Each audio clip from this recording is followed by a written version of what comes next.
you did find out something, not in trial, but you yourself asked a question to someone. It was regarding the Marathon store and the camera angle that we were all waiting for to see, and has not, came out whatsoever. Can you tell us about that? Yeah, I asked the detective during one of the breaks in the hallway about the Marathon camera, as I previously stated that most likely that camera was malfunctioning or didn't work or was a dummy camera, because we've seen testimony from two cops whose job it was to go out there and find out all the surveillance cameras that were available. And during the testimony of both those cops, there was no mention of the marathon camera. Right. So I decided to ask the detective, what was the deal with the marathon camera? And basically, he said the camera was functioning, the camera was working, the camera would probably show everything in detail, but they did not receive any cooperation from the owners of the marathon store to retrieve that video footage. So basically, the LAPD was unsuccessful in getting that footage from the owners of the marathon store. Wow. Now, what do you think that was? Well, I mean, how come that, like, you would think that the cops would do a better job to season that footage, or, because it would be the most important and closest angle to what went down, no? Well, I mean, the cops did everything they could do to get it. You got to remember that whoever we're saying is the owner of the marathon store, they had a head start to disconnect the DVR and to take it to another location. So by the time the cops did come and investigate, which would have been the very next day, there was no cooperation. And you can't force them to turn over the footage, but you could subpoena the footage. Right.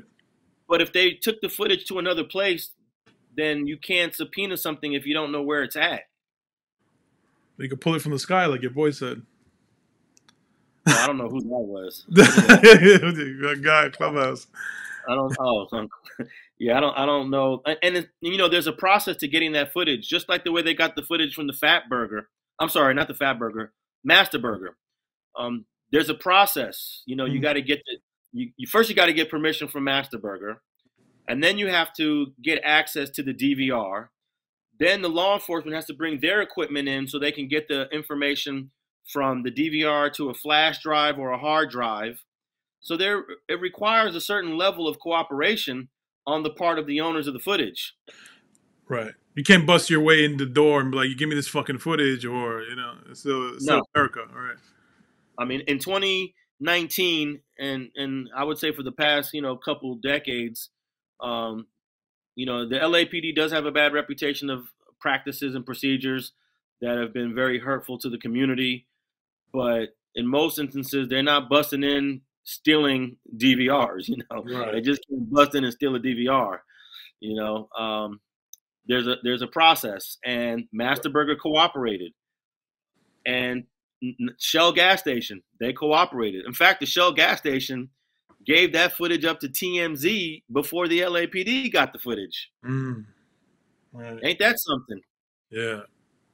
So and it also makes me think, if TMZ got that Shell gas station footage before the LAPD even got it, that means they attempted to get the footage from the Marathon store. Right. And they were unsuccessful. Well, that'd be an interesting play out though. Like, who I just, because when I think of TMZ, I think about some freaking white guy walking into the Marathon store. "Hey, can I get your footage? This Nipsey shooting?" And they'd be like, "What the fuck are you talking about, man? You know what I mean? Like, this just went down." No, the way TMZ does it is they offer money right off the jump. They were also the first ones to have the footage at the Tam's Burger place when Suge Knight ran over Terry Carter and Bone. Yeah. TMZ had that footage before the LAPD had the footage. Mm-hmm. So I'm sure TMZ bought the footage from the Shell gas station and put it out like immediately. I'm sure they went to the Marathon store and offered whatever they offered the Shell. Actually, they probably offered more to the Marathon store because that's a better and closer angle. You would think a worker or somebody would have a copy or an access to it, Well, I'm sure that that footage is still existing somewhere because I would think that one day they're going to do a movie about Nip, a documentary about Nip, and they could actually say in their film, we have never before seen footage of what happened in that parking lot.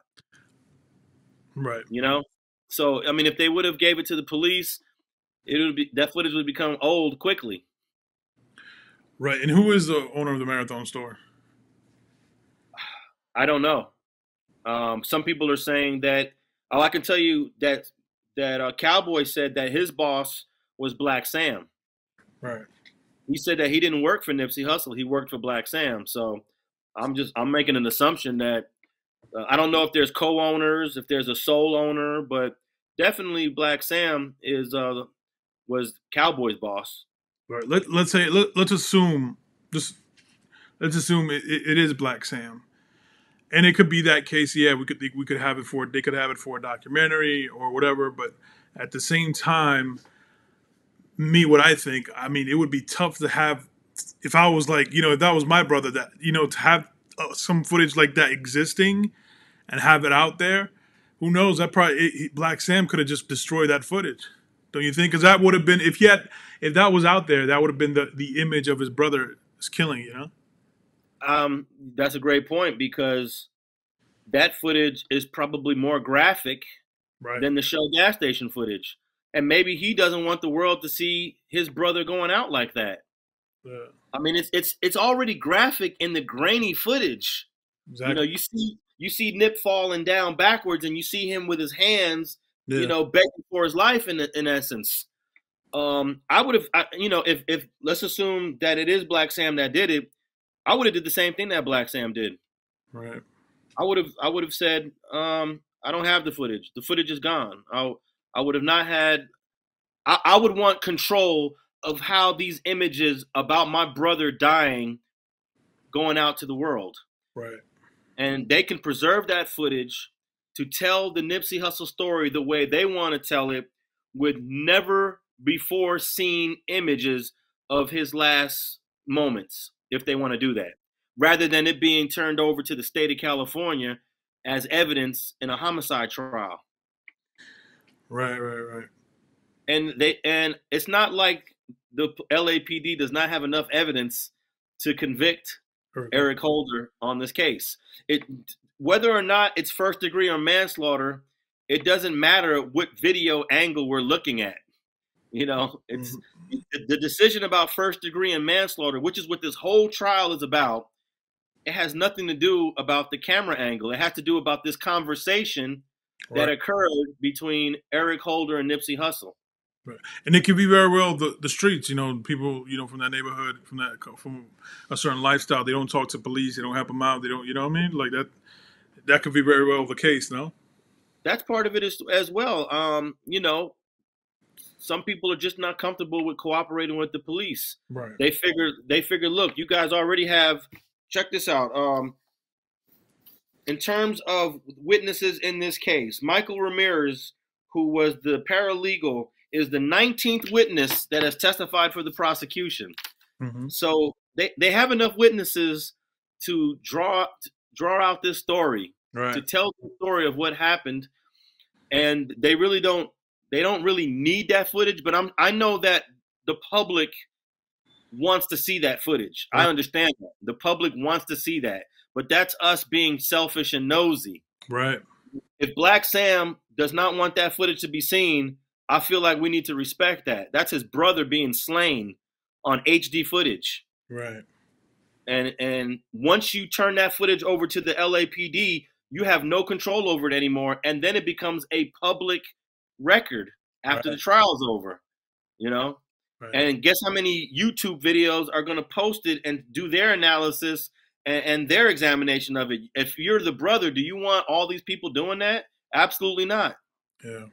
So I really can't blame Black Sam, if it is Black Sam, for not cooperating and turning that footage over.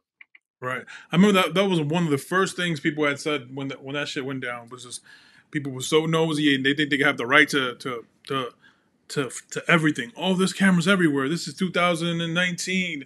What about the camera right above the marathon store? You can see it clearly on Google Maps.